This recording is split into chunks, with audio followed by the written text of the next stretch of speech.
Okay, so welcome to our new lesson, and in today's lesson, we're going to talk about something that's probably overlooked by many when studying. When I see people discussing learning, a lot of them always focus on the wrong things. We maybe focus on the techniques, the methods, the tools, right? But if you have a toolbox and you don't have the right work ethic, you just burn out. You cannot work 22 times a day, 22 hours a day, and you cannot work two. Because in one case you burn out, in the other one you starve. And I've seen this a lot, among med students. The burning out, the I need to study no matter what. Like, there is no such thing as maybe I just need to take a step back. Maybe I'm not good at taking 5 courses together. Maybe I will just take 3 this semester, take 1 year more to graduate, and it's gonna be better for my mental health. Maybe because I have hobbies or side jobs or whatever. Our current curriculum in Italy makes it very hard in certain universities to graduate, like in the time frame that they schedule for you. It should be 6 years, but as soon as you find one bad professor, one bad exam, it can go downhill pretty fast. And I think that this is what really screws up our mind. We have this idea of, I'm not passing the exams, I'm not doing well. The problem with that reasoning is that the exams are sorry for the very strong word, but rotten framework.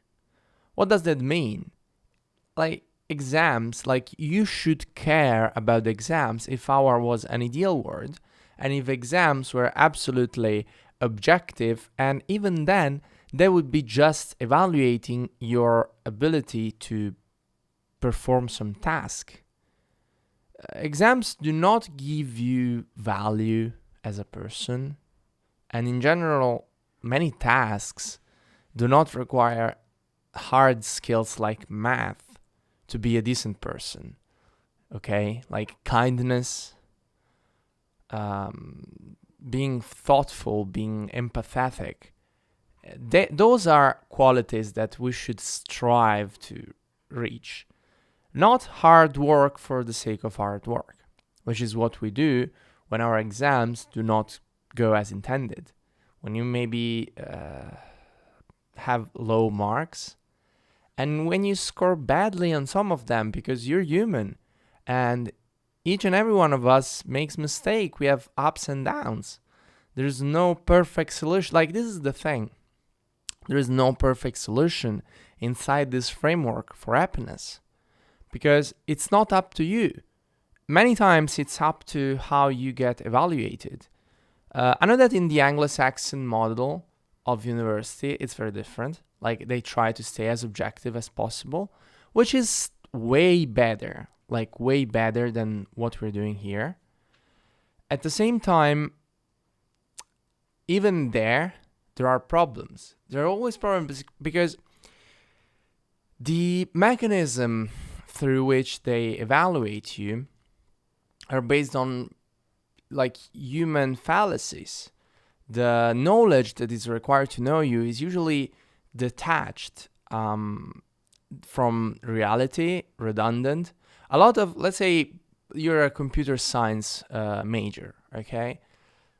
When you I've heard a lot of senior programmers in interviews on YouTube and stuff talking about how junior programmers, like freshly graduated, behave. And I've seen the same, for example, among writers. When I teach writers how to write, like people who never faced the reality of the job just because they got some high marks. For example, if you're a writer and you maybe scored high in literature, or maybe you wrote some essays that your professor thought were great, that does not mean that you can necessarily write narrative fiction, or for computer science that you can establish yourself into maybe some kind of legacy code that they're using in an old company, and you want to change everything instead of doing things as they should be, because you're detached from reality, and that's what university is. Like, you're very detached from reality. In Italy, with medicine, is particularly bad. Like, after 6 years, you cannot really do anything as a doctor, even though you get a doctor certificate. Like, you're a doctor. As soon as you graduate, you're a doctor. But you cannot really do much with that. The main problem, going back to the main point of this argument, is that we're working with a very, very screwed framework. Our framework is so screwed, and we base all our beliefs around that framework. But that framework doesn't work. Like, that's the problem. Our framework is not working, and we're basing our happiness on that. In learning, there's a very simple rule, like simple trick, like one YouTube simple trick, how this man became a millionaire. Jokes aside, it's nothing complicated. SuperMemo exposes that very quickly. So, when is your learning not working? Okay, because sometimes while I browse on Reddit, for example, on Medical Anki, I see people asking, "Oh, I cannot really do my daily reps. I feel like down because I cannot blast those 3,000 repetitions a day." By the way, if you do more than, I would say, 300 repetitions a day, you're probably just not reading the text. That's probably what's happening. Like, more than 300, I would say, for the average person, 300, 500 is the upper limit at which, at least for myself, I tested my comprehension, and all the cards were made by myself, not by others. So, like, it was faster pattern recognition for me. And all these people ask, why can I not do all that? Why can I not be like them? Why can I not be a straight A student? And from that question, you have to take a step back, because what matters is not that you're not a straight A student, is that you cannot study. That's the one problem. Like, with the majority of people, it's not about failing exams, as long rather than failing to get to study well and enjoying the process. So Wozniak gave us a very simple rule, which is learning must, in every occasion, in every single moment, be pleasurable. You can be lazy about learning. I am sometimes. So that means that you do not necessarily wake up and feel like, oh, today I'm going to blast those reps. No, maybe you need a little prompt. Maybe you need some micro rules. Like, oh, today I'm going to do 10 reps before doing exercise. And maybe from those 10 reps, you do 100. Like, sometimes we need prompts.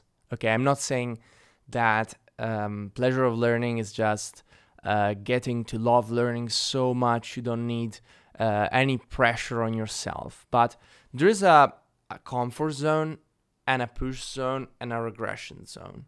So we want the push zone, where we are just out of the ring. So if this is the ring of our comfort, we want to be just out of that. We want to be in the push zone.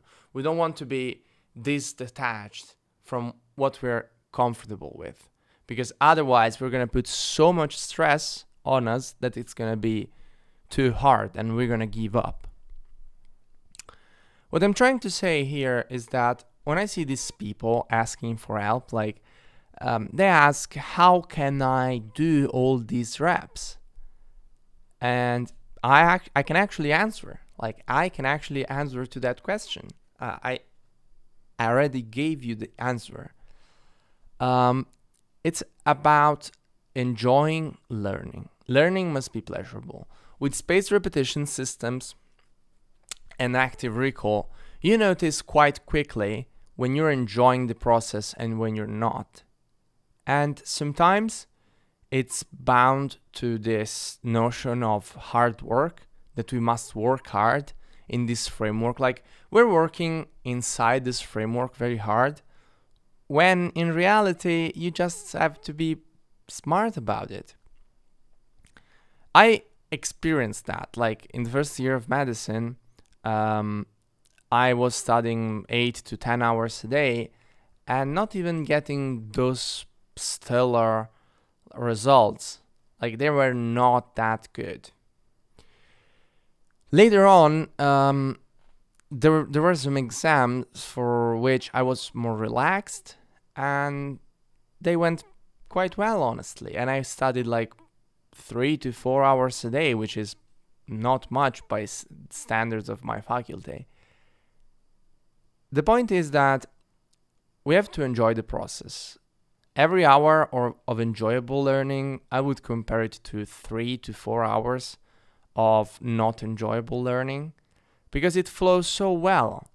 Like, if we're not enjoying the process, and you notice fairly quickly inside SuperMemo or even Anki, I'm not saying that Anki is necessarily bad for this. I'm just saying that SuperMemo is probably more efficient at it. You have to get to know yourself and your material. So, what do you want to learn? How do you want to learn? What proportion of these topics and those and this and that I want to learn? In my SuperMemo, I have a lot of non-medicine material, like a lot of it, like many topics, many items. I have some philosophy stuff, coding stuff, whatever. I really have a lot of stuff that's not related to my university. The point is that I really enjoy that stuff, and that makes overall the process more enjoyable. So how can you transform your boring and painful learning into something pleasurable?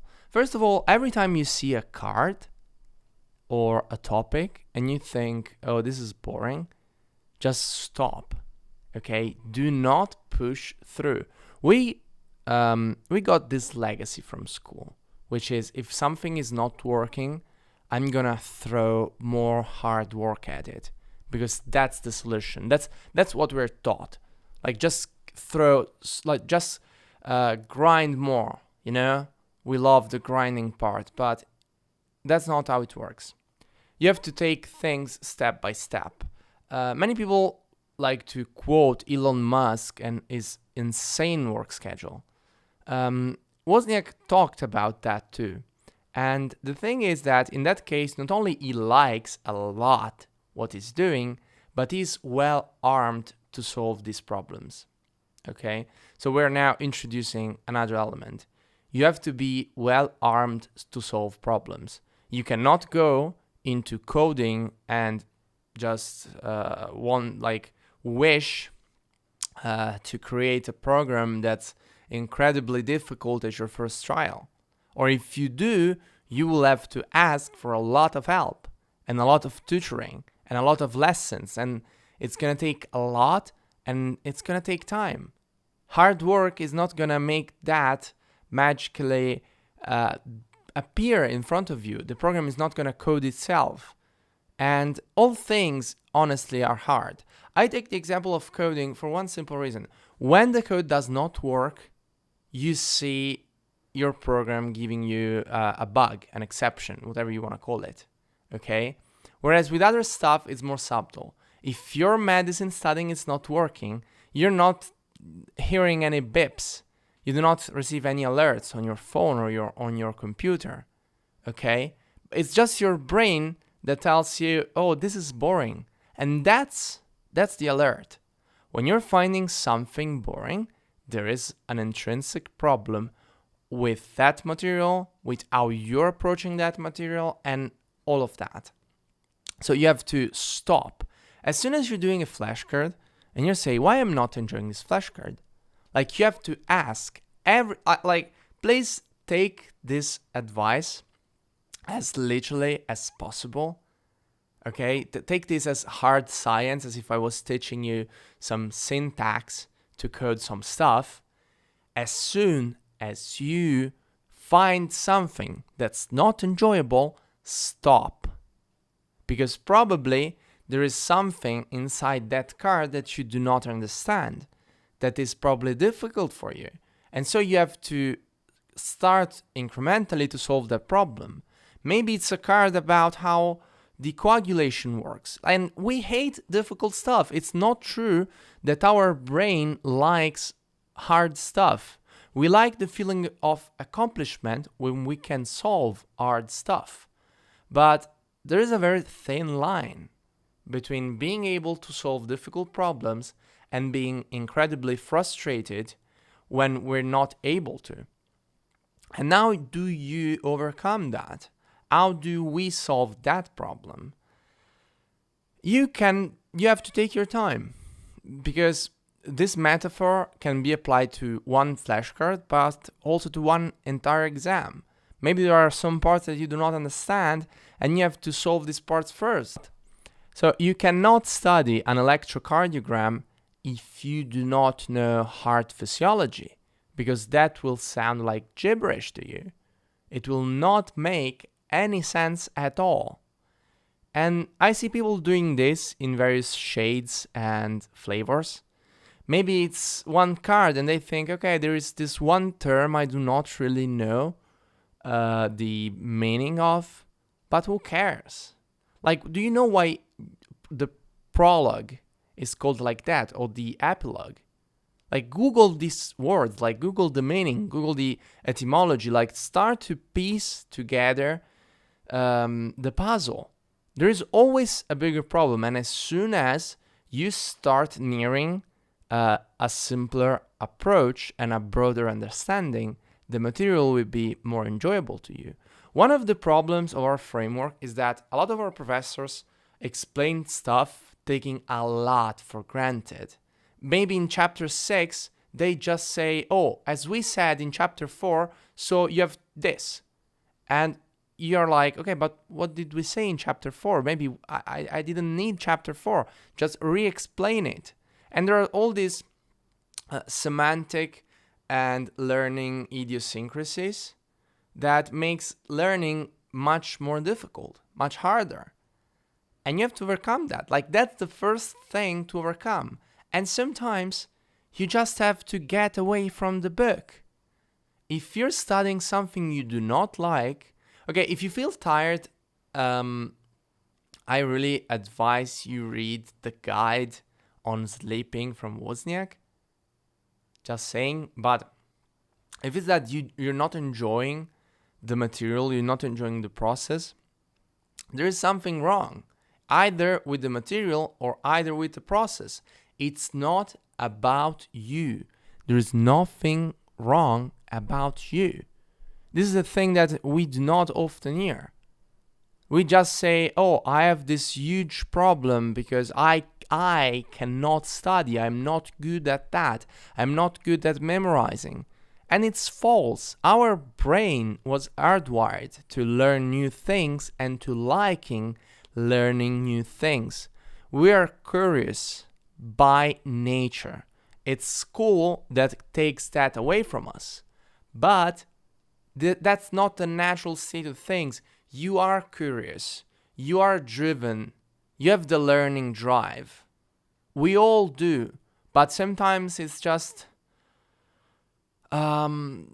lowered by all the wrong stimuli that these frameworks that we're working in gives us. And you have to face that. Yeah, at some point you have to get to the recognition that, okay, maybe I will take a year more to study this, or maybe even more, like read the book about the woman who went from being a linguist to being an electrical engineer professor. Okay? I do not remember the title at this moment, but just Google what I just said, it will pop out. And yes, that's simply how it works. We like things when we can understand things, or when things are just beyond the scope of our understanding. If you're trying to understand something that is this far from your understanding, you will not enjoy the process. We do not enjoy physics and maths. I do, but people do not enjoy physics and maths just because they are very far from our current understanding, and we cannot translate physics into something relatable for us. And this is one of the hardest lessons to learn. You're not stupid, most likely. You do not have learning disabilities, most likely. You do not have ADHD, you're just curious. And your curiosity is trying to break you free from the rotten framework. But sadly, until we change society as a whole, we have to learn how to navigate in this framework without losing ourselves. And in every moment, you have to remember the first and only important rule. Learning must be enjoyable at all times, no exception. If learning is not enjoyable, there is a problem, and you have to solve that problem. Otherwise, this stuff accumulates. It's like it grows and grows, and it rots. Okay? So after rotting for years, you start thinking that you're just not good, and maybe you get anxiety about studying, you get toxic memories about something that you could not do. Maybe you cannot do math, and every time you approach math, you feel really bad. And it's normal, because it's our brain saying, okay, this framework is screwed up. Stay away from that, because you will just suffer doing this. And the truth is, we can win the battle with math. We can win the battle with physics, medicine, coding, and whatever. We're just not armed in the best way. When Elon Musk is trying to solve a problem, he's not shy of asking his engineers to explain him how something works. Like if you read this book, his biography by Ashley Vance, it shows this small detail, but when he doesn't understand something, he goes to an engineer, and maybe even if it takes hours, he stays there until he has figured out the problem. Like until the explanation of the engineer makes sense. And think that you're maybe a CEO billionaire that are humbly asking someone to explain something you do not understand, you do not know, and you didn't get yet. But that yet is the difference between Elon Musk and you. Elon Musk knows that armed with the right tools can solve the problem. And we don't. We always think, oh, I'm just stupid. I'm just not Elon Musk. I was not born Elon Musk. The reality is that there are probably a lot of Elon Musk. And I think that we all have some Elon Musk inside of us, but our current society is not good at bringing that out. I just explained why, okay? So whenever you feel defeated, whenever you see those alarm signs, please stop. Please stop. Do not hurt yourself while learning, okay? This is probably the most important lessons I can give to you. I'm not that good at SuperMemo. I'm not that good at all the technical stuff inside SuperMemo. I am decent at that. But the one lesson I truly internalized is that learning must be pleasurable at all times. And I will never stop repeating this, because this is your main problem with learning. It's not knowing how SuperMemo works. It's not knowing when Anki does not work and why. Why can I not do 500 repetitions? The question is, why can't you do 10 repetitions and enjoy them? It's not about doing the 500 repetitions. Probably there's a high chance that these people are just screwing around and are doing things wrong. And they will probably dismiss that stuff after they're finished with their test. And their long-term retention will be abysmal. Be mindful of your learning. Try to transform your learning into an enjoyable process. This is the one and only rule you have to follow. And this rule helps you with formulation, with learning SuperMemo. So let's say I face a difficult card. And that's it. Like, I'm not enjoying the card. And that's your alarm. That's your internal beep, okay? If you're not enjoying a card, the card is probably formulated badly. And you do not need to know anything else. You already have a guidance system. And even if school has screwed up that, millions of years of evolution have contributed to develop a, I would not say perfect, but state-of-the-art guidance system inside your brain. Your brain knows what's best for you. But sometimes we just do not follow our brain. Okay? In this case, please do. Please do follow your brain. Your brain is telling you, this card is bad. This card is toxic to you. This card is the same of some toxic friend always asking for money and not giving anything back to you. Okay? Maybe some of your friends leeching over and they only care about your social status, about some other friends you have, and they're using you. And those cards are using you in a way. This is the thing. Please own your learning. Whenever you face a problem inside SuperMemo, always ask the question, am I enjoying learning? I cannot stress this enough. If I need to make other 5 minutes of this video lesson with me saying, am I enjoying learning?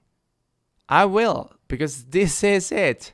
This is it. You do not need anything else. You could just ask for a refund after this lesson, because now you have all the tools you need. You only have to ask one question. Am I enjoying learning? And if not, why? And you will probably need some adjustments to answer to that question, and not always the answer will come quickly. Maybe it will take days, weeks, maybe months. But at the end of the road, your happiness is way more worthy than some exams. Okay? Please do remember that. We've been screwed around so much that we think that our happiness is being a straight A student. And maybe you will. The thing is, people think, oh, either I be happy or either be successful. Not really. I think that Elon Musk, even if he's stressed like fuck and tired, is quite the happy person. Like, have you seen his face when some of his rockets launch? And he's tied his happiness to his work because that's his happiness. He's happy to do that stuff. So, become your own Elon Musk and start asking yourself, am I enjoying this? What do I need to change? And please, do act on what your brain is telling you. We're done for this lesson. Seeing you in the next one.